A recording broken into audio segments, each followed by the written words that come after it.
Bonjour à tous, mesdames, messieurs, vous qui nous écoutez partout dans le monde, en Amérique, en Europe et même en Afrique. Merci aussi à des frères qui sont avec nous encore ce matin pour cette autre sortie de 30 minutes pour dire ce que les autres parlent plus bas. Et aujourd'hui, pour cette autre livraison, nous disons déjà merci à tous ceux qui vont se abonner sur la page YouTube.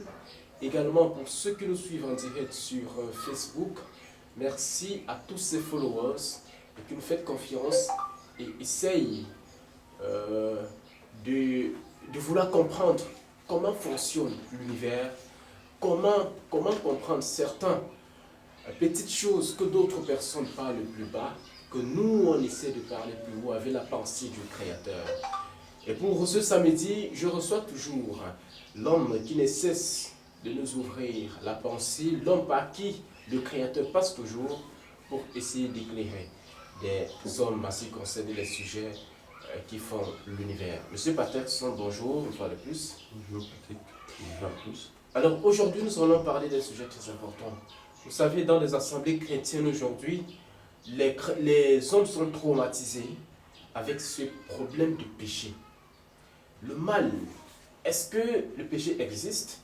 Qu'est-ce que le péché? Comment cela fonctionne? Comment l'univers a programmé cela?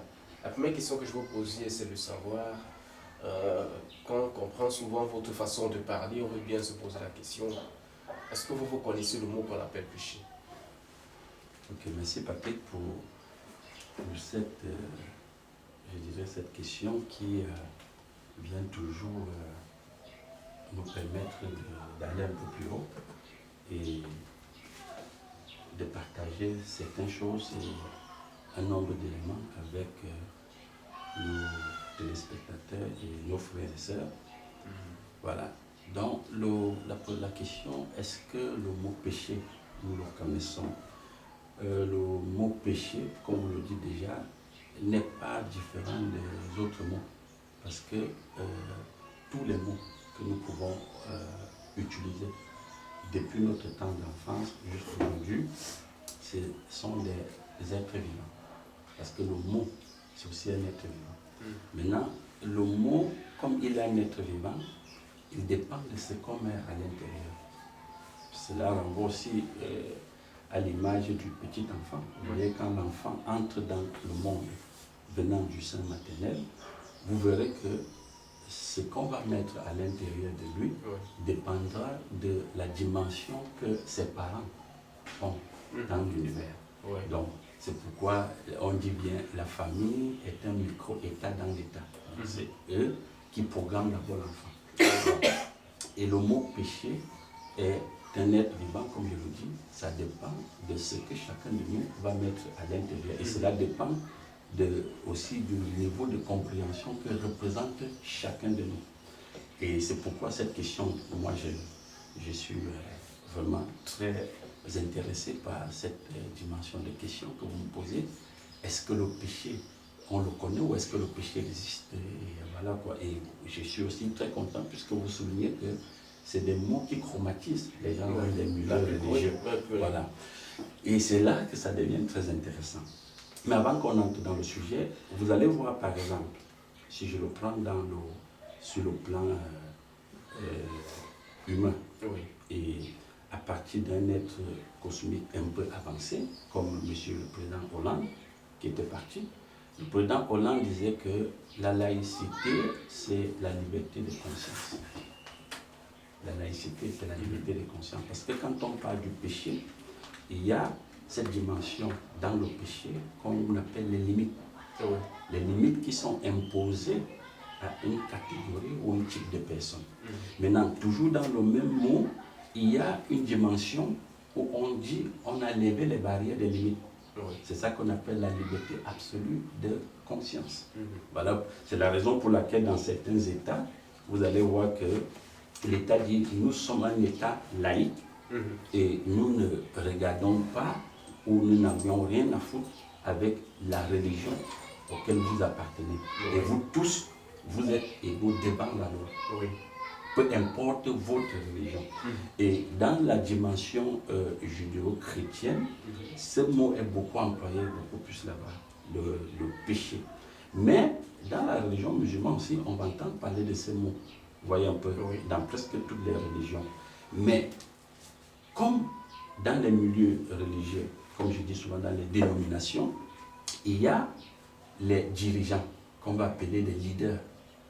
Les leaders, les vrais leaders religieux, hein, parce qu'il y a des leaders religieux qui vivent au même niveau que les fidèles.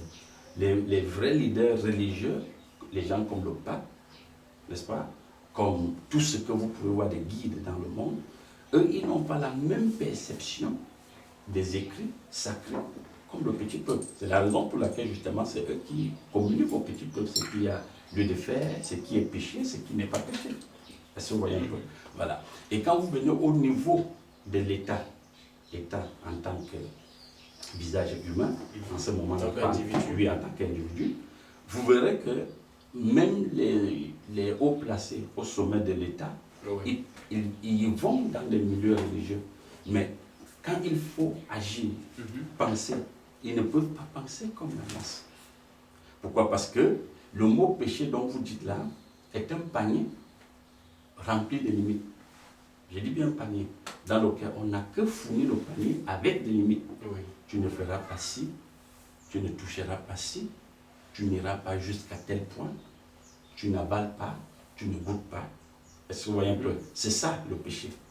Et dans la dimension de la Bible, on vous dit le péché est une transgression. Oui, je veux dire une transgression de la loi de qui? De Dieu. De Dieu. Voilà. Donc le péché est une transgression de la loi de Dieu. Et qui veut dire que vous vous êtes ligué contre Dieu. Oui. N'est-ce pas? Donc celui qui n'honore pas cette loi est contre Dieu. Est contre Dieu. C'est ça, ça dit que c'est un opposant de Dieu. Voilà. Maintenant, quand vous allez maintenant à la dimension où les êtres sont dotés d'une autre compréhension supracosmique, ou alors ils sont avancés dans la dimension cosmique, ils ne sont pas au niveau de la masse, ils vous disent ce que les écrits ou ce que les livres sacrés nous disent. Vous ne faites pas ci, vous ne mangez pas la chair humaine. C'est ça qu'eux ils préfèrent. Vous ne tuerez point. C'est ça qu'eux ils font. Vous ne volerez point. C'est ça qu'ils font. Vous ne mentirez point. C'est ça dont ils font. Alors, et ça devient intéressant. Pourquoi? Parce que dans le panier des limites, tout ce qu'on a mis, tu ne tueras point, tu ne voleras point, tu ne feras pas de faux témoignages, tu ne déplaceras pas la borne du voisin, tu n'auras pas de haine, de rancune et tout et tout. Vous savez, où est-ce qu'on a pu trouver l'inspiration pour écrire tout ça dans la Bible? Vous savez d'où ça vient? Pas du tout. Mais de la nature de l'être humain. Parce que si vous observez très bien, tout ce qui est dit à l'humain de ne pas faire, ça fait partie des fondamentaux de son existence. Ce sont des lois même qui constituent l'être humain. Et vous qui lisez souvent la Bible, si vous vous souvenez de ces versets... Vous lisez la Bible? Oui, je vous ai dit la dernière fois que je lis pratiquement toutes sortes de livres. Si vous vous souvenez, l'apôtre Paul dit quoi? Il dit, c'est quand on m'a présenté la loi que j'ai connu le péché. Vous voyez un peu? Pourquoi? Parce que ça faisait partie de sa nature. Ça faisait partie de sa nature. Donc la nature de l'être humain, c'est ça qu'on appelle le péché. Donc le péché n'est pas, c'est-à-dire ne touche pas, ne prend pas, n'avance pas, ne recule pas. Le péché, c'est l'être humain. C'est-à-dire quand vous regardez un être humain, il est le péché. Ça fait partie, c'est-à-dire toute sa constitution, c'est ça qu'on appelle le péché. Et c'est la raison pour laquelle, quand vous avez commencé tout à l'heure, vous avez dit, ça chromatise les gens, dans les milieux religieux. Et bien sûr, pourquoi ça chromatise les gens? Parce que le guide, qui est supposé être quelqu'un doté de facultés supérieures, malheureusement, est doté de facultés d'en bas. Oui, inférieures. Vous comprenez? Ça fait en sorte que lui-même, la perception du péché, pour lui, vient de l'État. Vous voyez un peu? Vient de l'État. Pourquoi? Parce que, n'oubliez pas que même dans le code pénal, on dit tu ne déplaceras pas la borne du voisin. Hein. Tu ne voleras point. Tu n'insulteras point. C'est pourquoi on dit diffamation de nom. N'est-ce pas? C'est un faux témoignage. Vous comprenez un peu? Donc vous voyez bien que la violence verbale. Voilà, violence verbale, violence physique, vous voyez un peu? Donc vous voyez que même la loi de l'État punit cela. Donc vous comprenez bien qu'il n'y a pas que la Bible qui dit ces choses-là. Mais pourquoi le code pénal peut dire ce que la Bible dit? Pourtant on dit toujours que l'État est l'ennemi de Dieu. Parce que dans la Bible on dit quand le peuple, les souverains sacrificateurs, les sacrificateurs et l'État se sont mis ensemble, ils ont arrêté Jésus. Vous comprenez? C'est de ça qu'il est question. Mais pourquoi est-ce qu'on peut retrouver dans le code pénal cette dimension qu'on retrouve dans la Bible? Mais tout simplement parce que pour les ingénieurs sociétaux, ils ne sont pas ignorants que la nature humaine est une très grande source d'inspiration. C'est à partir de la nature humaine qu'ils vont écrire toutes ces choses-là. Donc c'est la nature humaine qui pousse les ingénieurs sociétaux à écrire ce mot qu'on va appeler le péché. Et comme je le disais, François Hollande était clair. Il dit, les fondements de la laïcité, ce qui fait la laïcité, c'est la liberté absolue de conscience. Pour dire quoi? Pour dire que quelqu'un qui est laïque dans une dimension cosmiquement avancée, ce que vous lui avez dit, tu ne voleras point, tu ne toucheras point, tu ne mangeras pas, tu ne boiras pas du sang humain. Lui, il est libre de le faire. Il le fait. Sans culpabiliser. Sans culpabiliser. Parce que l'être humain, c'est une puce dans laquelle on programme les choses. Alors, si au départ, on avait dit à l'être humain, par exemple, que voler, c'est-à-dire prendre de l'argent ou déplacer la borne de pluie, ce n'est pas un problème, il ne va pas culpabiliser. Vous comprenez un peu? Mais pourtant, si il est dit à l'être humain, vous ne déplacerez pas la borne du voisin, dès qu'il le fait, automatiquement, il culpabilise. Mais on sait bien que c'est à l'intérieur de lui. Quand vous observez la nature de l'humain, tout ce qui bouillonne en lui, en longueur de journée, c'est la haine, c'est la jalousie, c'est la rivalité, c'est la violence. Et le code pénal est venu juste atténuer ces choses-là. Même la dimension de la Bible vient juste atténuer.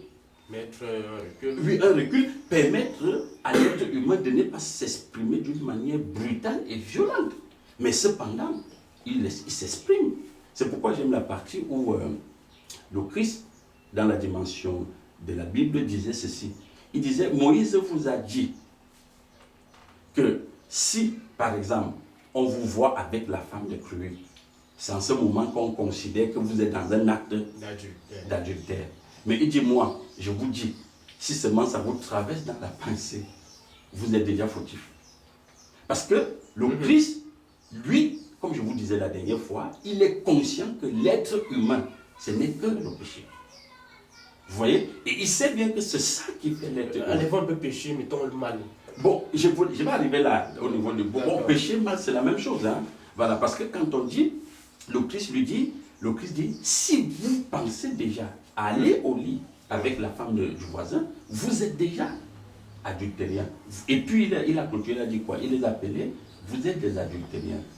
Pourquoi? Voilà l'autre dimension qui est très intéressante. Pourquoi? Parce que maintenant, vous m'avez posé, on devrait voir c'est quoi donc le péché. Voilà. C'est cette dimension dont le Christ nous permet de comprendre que s'il dit à Béranger, le simple fait que tu as pensé, tu es déjà dans le péché, parce que le Christ sait bien que Béranger est le péché et relié au péché. Oui. Il est relié au péché et ne peut que s'exprimer comme le péché. Voilà. Vous comprenez un peu? Pourquoi? Parce que le péché, c'est donc cette dimension qu'on appelle dans les milieux religieux Satan.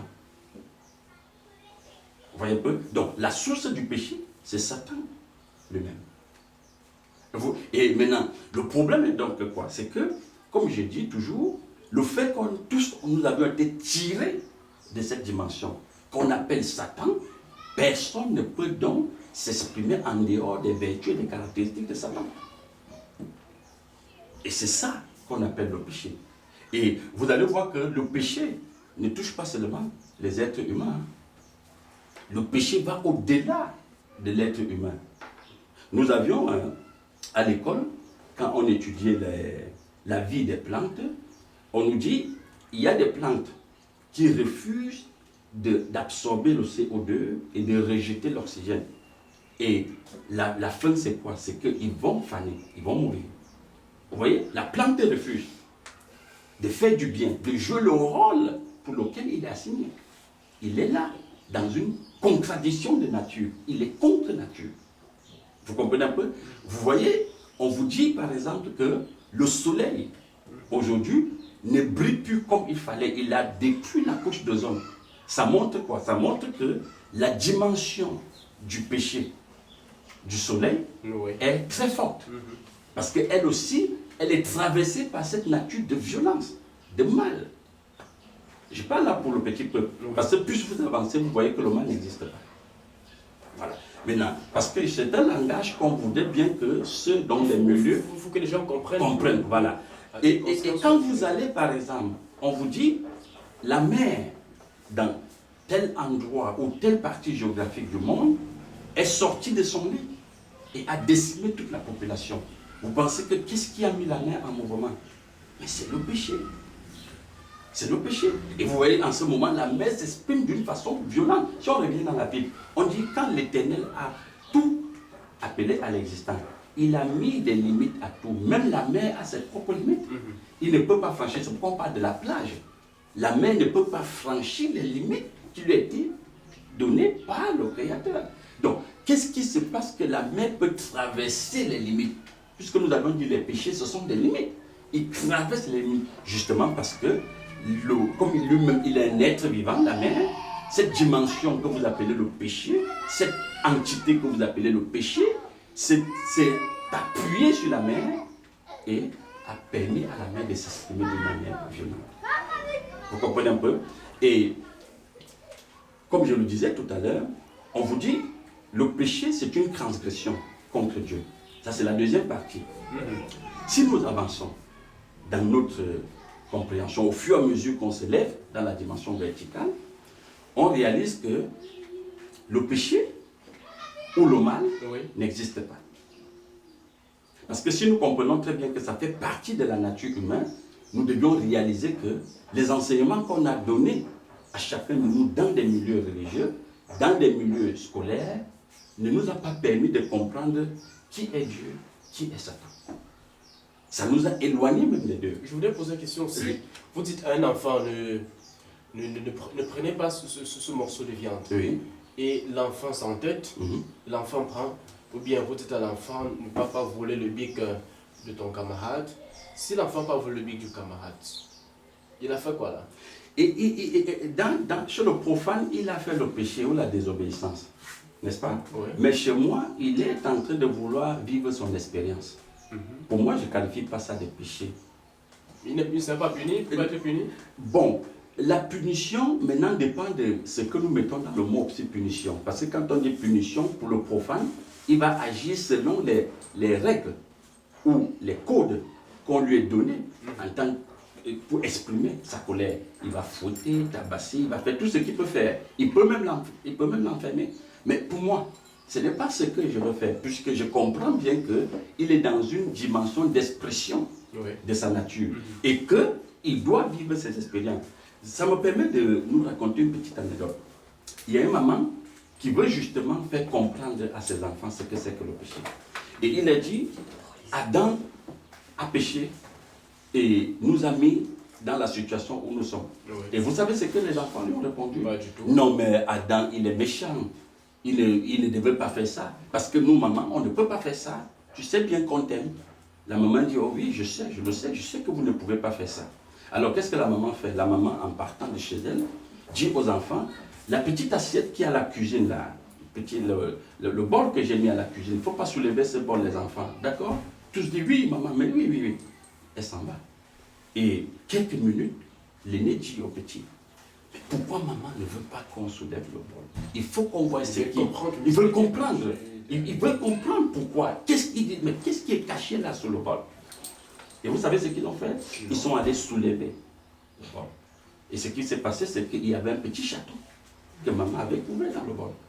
Le chaton s'est échappé. Et les enfants n'ont pas pu ramener le petit chat. Ils étaient tous dépassés. Quand la maman sonne, elle revient. Alors les enfants, tout va bien. Mais elle a vu tout le monde était en train de transpirer. All of them. Comme disent les Anglais, they are sweating. Ils étaient vraiment trempés. Et maman dit, mais pourquoi tout le monde est mouillé? Ah, maman, c'est plus que nous. On a quelque chose à te dire. Ah, qu'est-ce qui s'est passé les enfants? Vous avez quoi à me dire? Tu te souviens du bol à la cuisine? Oui. Alors, on a soulevé et le petit chaton s'est égaré. On ne sait pas où il est.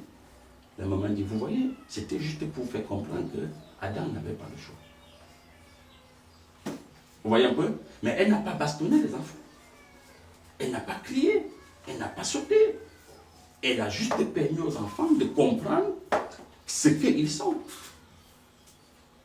Vous comprenez un peu? Donc, c'est pourquoi je disais que plus on avance, on comprend bien que le mal même n'existe pas. Pourquoi? Parce que quand on dit quelqu'un a péché contre Dieu, il est devenu l'ennemi de Dieu. Mais Dieu n'a pas d'ennemi. Dieu, lui, ne voit pas le mal. Puisque c'est lui qui a fait venir toutes choses à l'existence. Donc, il n'ignore pas le fonctionnement de M. Zoé. Il n'ignore pas le fonctionnement de la mer. Il n'ignore pas quelles sont les limites, quels sont les projets et quelles sont la feuille de route qu'il a donnée à la mer. Il n'ignore pas cela. Est-ce que vous comprenez? Donc, quand M. Zoé s'exprime, quand la mer s'exprime, quand le soleil s'exprime, quand les êtres humains s'expriment, l'Éternel comprend bien qu'ils sont dans leur mode de fonctionnement. Et c'est la raison pour laquelle, justement, dans les milieux, les pasteurs, les apôtres, les archevêques, les prêtres sont perturbés.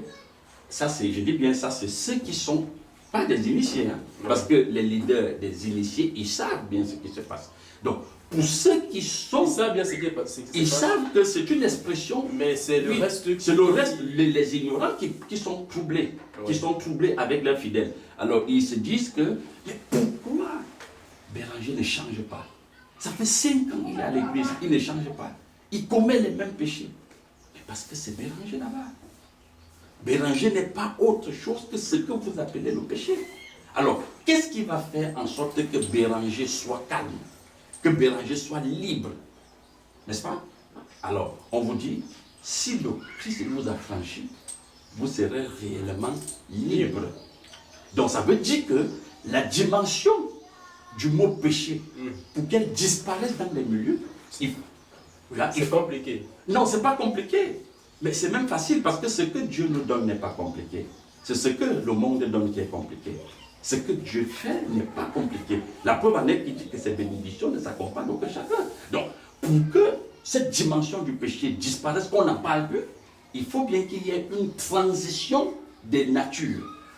Donc, que la dimension supérieure, supracosmique, s'investit là, dans le sujet qu'on appelle Zoé ou Béranger. En ce moment-là, quand Béranger regarde, c'est Dieu qui voit. Quand Béranger pense, c'est Dieu qui pense. Quand Béranger se déplace, c'est Dieu qui se déplace. Quand Béranger respire, c'est Dieu qui respire. Quand Béranger conçoit, c'est Dieu qui conçoit. Vous voyez un peu? En ce moment-là, vous aurez des êtres qui sont absolument et totalement libérés du péché. Le péché, c'est la nature de l'être humain. Donc voilà, essayons un peu Vous parlez tantôt du fait que si on essaie un peu d'avancer ou de pousser les idées un peu plus loin, on aura plus dans notre vocabulaire le mal, le péché, pourquoi même pas le mal? Voilà. Parce que vous savez, le péché, c'est un peu temporiser mal, c'est encore plus dire. Alors, avant de vous poser cette autre question, je vais vous demander, vous croyez à ce que dit la Bible? Et je vous ai dit la dernière fois que croire même ne suffit pas. Moi, j'adhère. Vous adhérez à ce que dit la Bible? J'adhère à ce... Parce que la Bible, comme tous les autres livres sacrés, n'est qu'une piste que nous a donné le Créateur. Parce qu'en dehors de la Bible, on a d'autres pistes qui ne sont pas écrites. Qui ne sont même pas écrites. Voilà. Vous savez, l'une des plus grandes pistes aujourd'hui, c'est le fonctionnement de l'univers. N'est-ce pas? Et la piste qui ne trompe jamais. Écoutez bien cette partie. La piste où on est sûr qu'il ne trompe jamais, c'est mon intérieur. Oui, c'est votre intérieur. Donc, personne n'a besoin d'un niveau scolaire, personne n'a besoin d'une connaissance du monde pour comprendre ce qui boue à l'intérieur de nous. Je dis, vous n'avez pas besoin d'aller à l'école pour décrire que ce qui est en train de bouillir au fond de moi là, c'est le mal, c'est la haine, Voilà, c'est la jalousie. Voilà, maintenant, puisque vous disiez que vous adhérez à ce que disent les Écritures bibliques, qui est un livre sacré, disiez-vous, j'ai envie de poser la question, essayer de savoir. Alors, la Bible déclare que le péché, non seulement est la transgression de la loi, et quiconque pêche mourra. Ouais, quiconque pêche mourra. Avant qu'on y arrive, parce que je vous ai dit, c'est un problème des mots et de sémantique. J'ai des mots qui sont bien définis. Oui, définis à différents niveaux. Explications. Oui, à différents niveaux. Je vous disais tout à l'heure là que pour quelqu'un qui est illuminé, le péché, il n'a pas le même sens du mot péché que vous. Il n'a pas la même définition du terme péché que vous et moi. Vous comprenez un peu? C'est pourquoi Hollande disait que la laïcité, c'est une liberté absolue de conscience. Et quand vous regardez dans le canon du Vatican, on vous dit, quand on dit un État laïque, ça veut dire interdiction formelle de la Bible. Vous voyez, parce que l'État est neutre. N'est-ce pas? Vous voyez un peu. Alors, si l'État est neutre et que normalement c'est Dieu qui doit tout régir, qu'est-ce qui fait mettre l'État en mouvement? Une interrogation. Et c'est pourquoi vous verrez que quand on dit que si vous péchez, vous allez mourir. La mort, c'est quoi?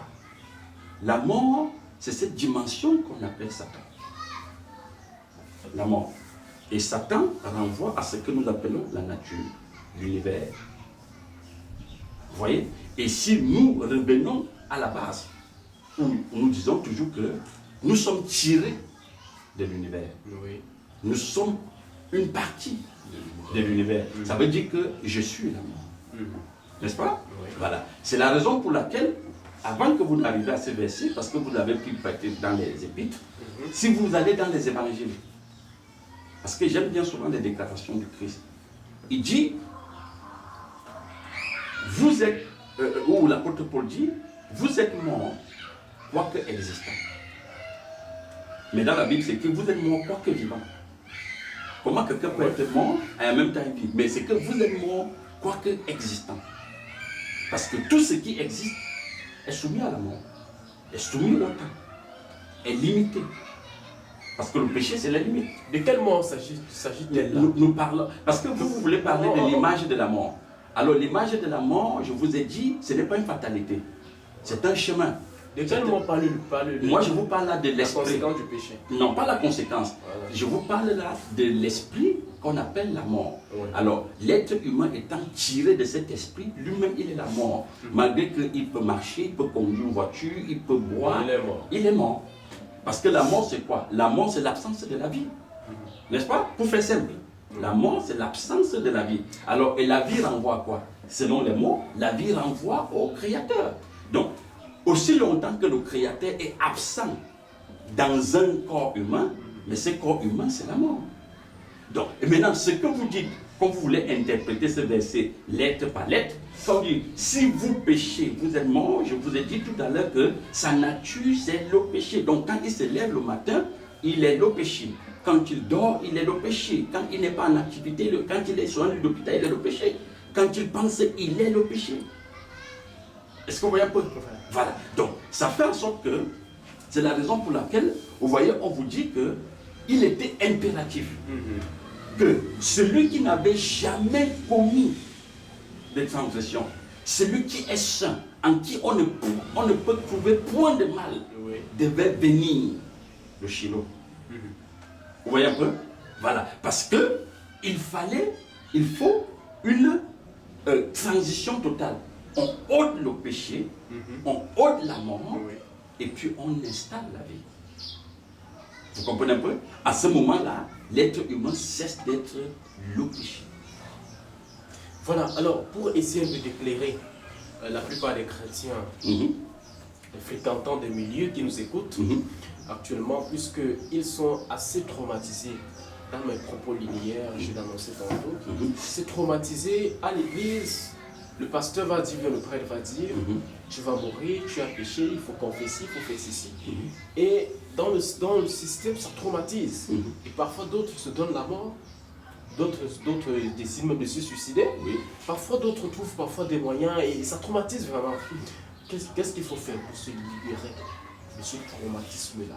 Voilà. Et cette culpabilité continuelle, qu'est-ce qu'il faut faire? Vous savez que dans notre société dans laquelle nous sommes actuellement, Ouais. il n'y a pas que les prêtres, Ouais. ni les pasteurs, Ouais. ni les évêques. On a aussi des psychologues, Ouais. n'est-ce pas? Ouais. Et vous allez voir que le psychologue, il est comme le prêtre ou le pasteur de l'État. Ouais. Vous voyez un peu? Et quel est le rôle de tous ces gens? Quand vous allez chez le pasteur, vous lui posez justement un problème que pour moi j'appelle une expression de nature. Oui. N'est-ce pas? Le pasteur, comme il est limité, lui, ce qu'il va vous dire, c'est que vous avez péché. Vous êtes condamnable.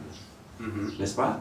Ou Vous alors, êtes du diable. Vous êtes du diable. Ouais. Ou alors, il faut gêner, prier, et puis, à un moment, le pasteur même est fatigué, qu'il a déjà trop gêné, prier avec vous, vous n'arrivez pas à partir de cet état. N'est-ce pas?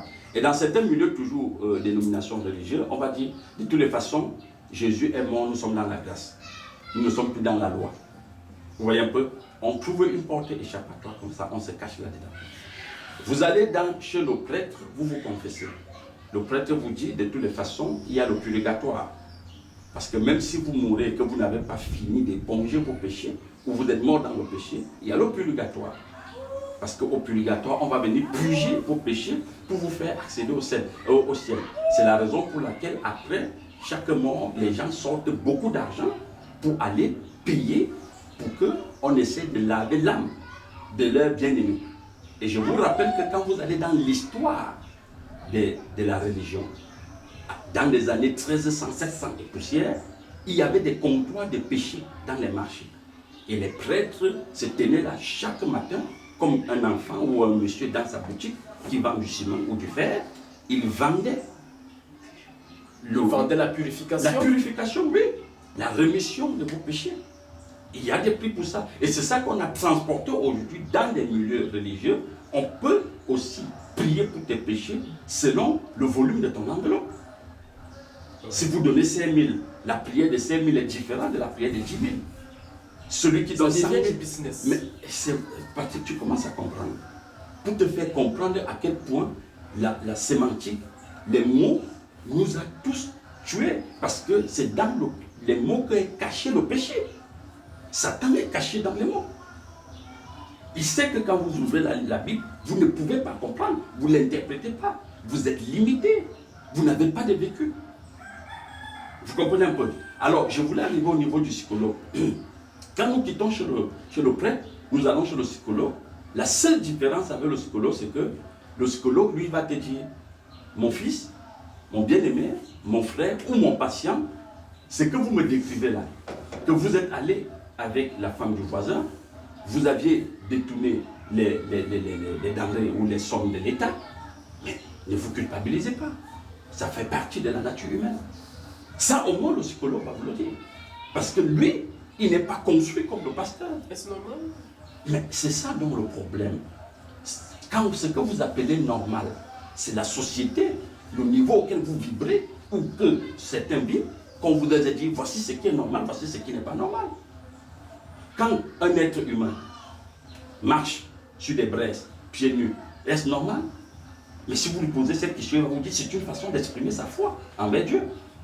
Quand un être humain se flagelle pour dire, montrer son amour à Jésus, est-ce que c'est normal?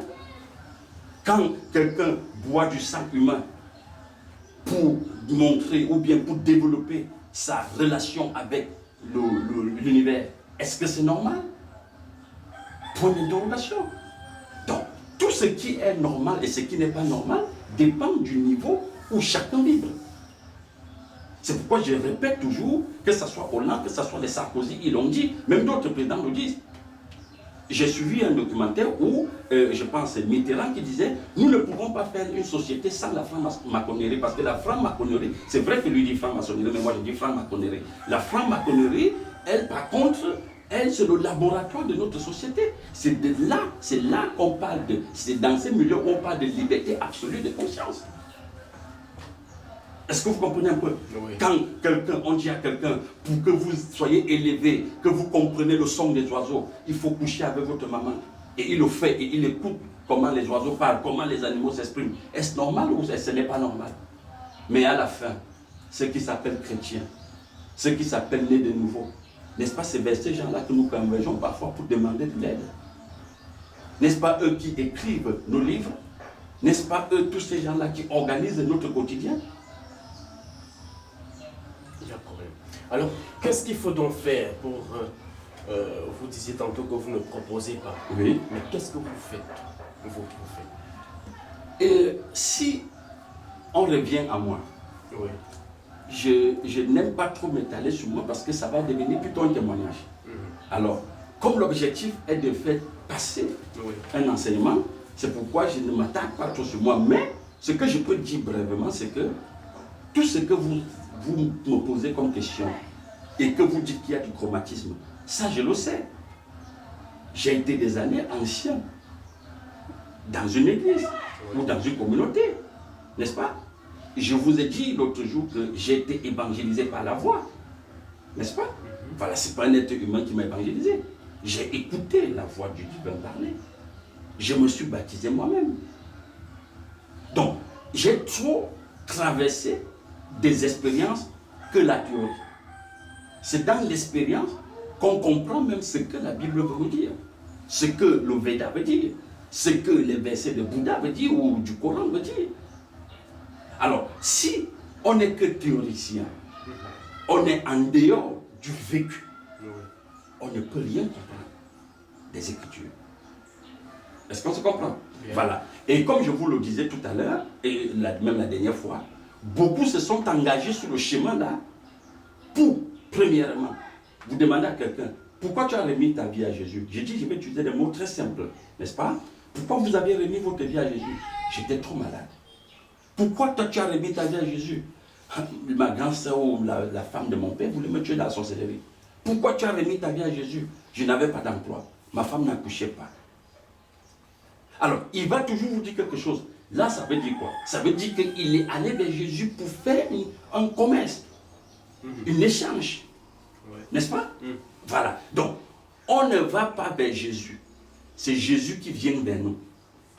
Et quand il vient vers toi, il doit te dire, première chose, il te place devant ton miroir. Tu découvres qui toi-même tu es. Et si un jour vous allez au miroir, vous voyez le visage de quelqu'un d'autre, il faut casser ce miroir parce que c'est de la sorcellerie. Parce que le vrai miroir vous montre votre visage.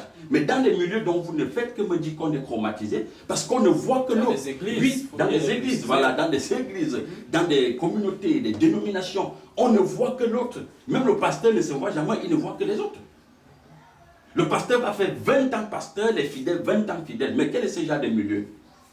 Pourtant, il est supposé que l'intelligence vient pour qu'elle soit partagée et que chacun parte de l'étape 0 à l'étape 1, l'étape 2, l'étape 3. Est-ce que vous comprenez un peu? Oui. Alors, mais on retrouve des fidèles qui, du 1er au 31, pendant 20 ans, ils sont fidèles, le pasteur est pasteur. L'apôtre est apôtre et le pasteur reste pasteur. Mais ça n'a pas de sens. C'est un endroit mort. Comme dit l'Apocalypse, dans cet hôtel, il y a l'enseignement de Kahan à l'intérieur. Voilà, un message donc à tous ceux qui nous écoutent actuellement, qui nous regardent partout dans le monde pour clore cet entretien. En tout cas, sur le péché. En tout cas, ce que je me forçais à dire, c'est que à l'heure où nous sommes, que tu sois dans un milieu religieux, ou ce que vous appelez église, que tu sois, parce que quand on parle d'église, ça regroupe même la Rose-Croix. Hein. Oui, la femme est un ensemble, voilà, d'endroits où on parle des éléments philosophiques et tout, et tout, et tout. Alors, qui que tu sois, ce que tu dois réaliser aujourd'hui, ou ce que nous devons réaliser aujourd'hui, c'est que même ce qu'on appelle la religion a émergé. L'émergence dont vous entendez parler là, ça a émergé. Parce que, à une époque, quand les gens étaient soumis aux règles qu'on appelle la loi, n'est-ce pas? Ils savaient que c'est Dieu qui leur donne tout. Oui. Pour trouver même la femme, il fallait aller chez Dieu. Avec le pasteur et le prêtre, ils priaient pour que Dieu l'envoie une femme. Que Dieu lui donne un enfant. Oui. Que Dieu lui trouve une maison. N'est-ce pas? Oui. Ou que Dieu lui trouve de l'emploi. Aujourd'hui, nous sommes partis de cette dimension où il fallait qu'on regarde à Dieu. Nous sommes allés ailleurs. Pour que je trouve une femme aujourd'hui, que j'ai un enfant, je n'ai plus besoin de Dieu. Ce dont j'ai besoin, c'est d'aller chez le Big Data. N'est-ce pas? Parce que la religion de ce siècle-ci s'appelle le dataïsme. Le dataïsme. Et le dataïsme vient du mot data. Data qui veut dire les données. Le stockage des données. Donc quand vous allez sur Google par exemple, vous frappez relationamoureuse.com, ça vous sort toutes les femmes dans le monde entier jusqu'à Bissian ou à Banganté, des filles qui sont libres et qui désirent. Et vous mettez même votre profil, vous décrivez, vous dites, je veux une fille qui n'a pas les dents, les incisives. Vous allez voir sa photo apparaître. Je veux une fille qu'on a coupé son sein gauche, elle va apparaître. Ou la fille dit, je veux un garçon qui a la calvitie, la photo va apparaître. Donc, Big Data a préparé tout ça pour nous. Si je cherche de l'emploi, je m'en vais là-bas. On va me donner tous les emplois dans le monde. Aujourd'hui, vous et moi, nous savons que les gens partent du Cameroun pour Dubaï parce qu'ils ont un interview pour le travail là-bas. Moi, j'en connais des amis qui sont partis. D'autres ont eu, d'autres n'ont pas eu. Vous comprenez? Et ils déménagent du Cameroun pour aller travailler là-bas. Si vous cherchez par exemple une marque de voiture, vous allez sur Big Data. Le logement, si vous demandez même à Big Data à l'heure actuelle que Béranger et Zoé est à quel niveau actuellement, Google va vous situer où nous nous trouvons. Ça, Dieu ne le fait pas dans les milieux religieux. Parce que la preuve en est que dans les milieux religieux, les églises, chacun a ses mots qui passent dans sa bouche. Ici, chez nous, voici comment on fait. Big Data n'a pas de chez lui. Tout l'univers, c'est son chez lui. Même si tu te caches dans la mer, on te repère. On te donne ta position. Et ça, c'est Dieu seul qui pouvait le faire. Et l'autre deuxième point, toutes les grandes villes où on a parlé, où la Bible est née là-bas, le Coran est né là-bas, le Veda est né là-bas, toutes ces villes ne sont plus des villes attractives aujourd'hui. Pourquoi? Mais parce que Dieu a muté. Je dis bien, nous sommes dans l'émergence. Voilà. N'est-ce pas? Alors, les villes aujourd'hui qui attirent le monde, c'est la Silicon Valley. Où on propose à Béranger, à Zoé, la vie éternelle à partir de la technologie.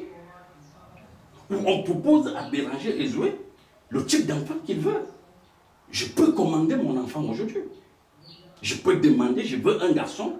Et il y a des hôpitaux déjà pour ça. On te dit ce qu'il faut faire. Tu payes de l'argent en avance et on te livre le paquet. Pas qu'on peut prendre l'enfant de quelqu'un te donne. Hein. Là, on ne parle pas du trafic humain. Je te parle de l'enfant. On te dit comment l'enfant, ce qu'il faut faire pour que ton spermatozoïde produise ce type d'enfant dont tu as besoin. N'est-ce pas? Et toujours dans notre société d'aujourd'hui, nous avions déjà d'autres types d'humains qui ne sont plus les humains faibles, comme ce qu'on avait hier, parce que tout a muté. N'est-ce pas?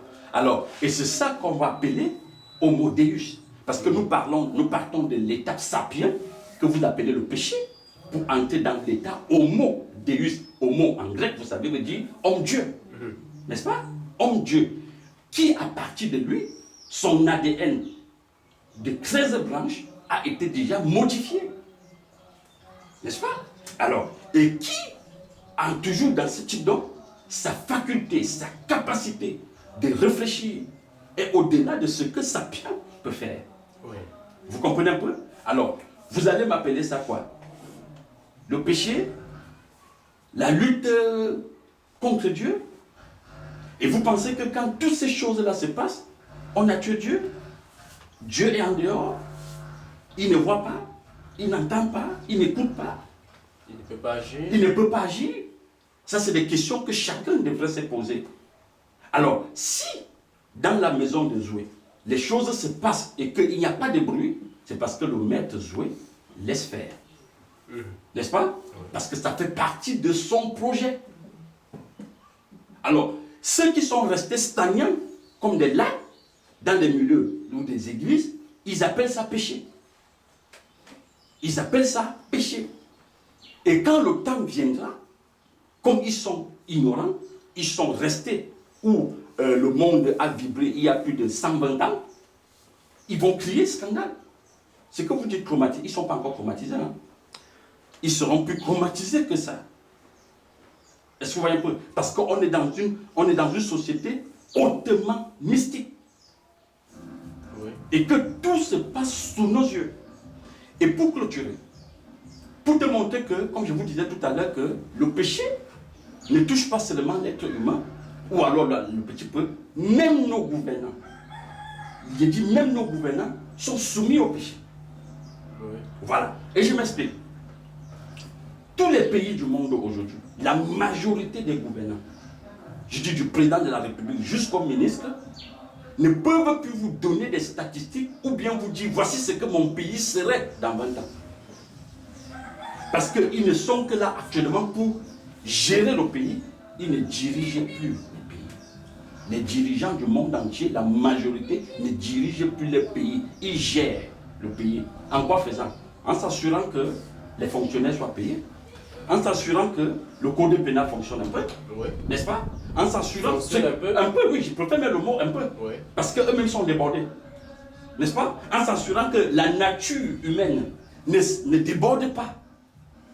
Vous comprenez? Mais vous dire de ce que son pays et de son peuple va devenir d'ici 20 ans, ils ne peuvent plus vous le dire.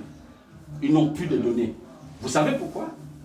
Mais tout simplement parce que la Silicon Valley, le Big Data, qui est la religion du monde actuellement, c'est elle qui organise tout. N'est-ce pas? Et une des preuves simples pour qu'on sorte de là, cette dimension de Covid-19, que tout le monde entier en parle aujourd'hui, quel gouvernement pouvait annoncer ça à son peuple une semaine avant qu'on ne l'annonce?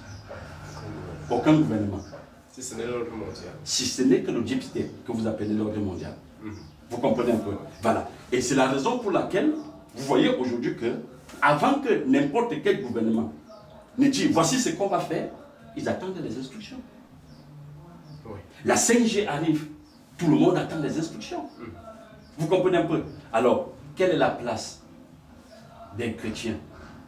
Où est la place de tous ces religieux? Qu'est-ce qu'ils ont pu faire? La religion d'aujourd'hui a perdu carrément les repères. Alors, tout ce dont il a besoin pour sortir du péché, c'est qu'il retourne chercher les vrais repères, qui est le Christ. Merci, M. Béranger Patterson, pour cette autre sortie. Nous avons épilogué sur le péché. Il faut comprendre que rester carré dans ce que l'on nous dit devant ne va pas nous faire avancer dans notre monde spirituel. Il faut chercher plus profond, comme le disait tantôt M. Patterson, qu'il faudrait regarder la vraie pensée du Seigneur, du Christ, la vraie pensée du Créateur en ce qui concerne le péché. Mesdames, Messieurs, merci de nous avoir suivis et surtout, n'oubliez pas de partager. Et pour ceux qui ont des préoccupations, nous sommes toujours là pour vous servir. Merci et à la prochaine.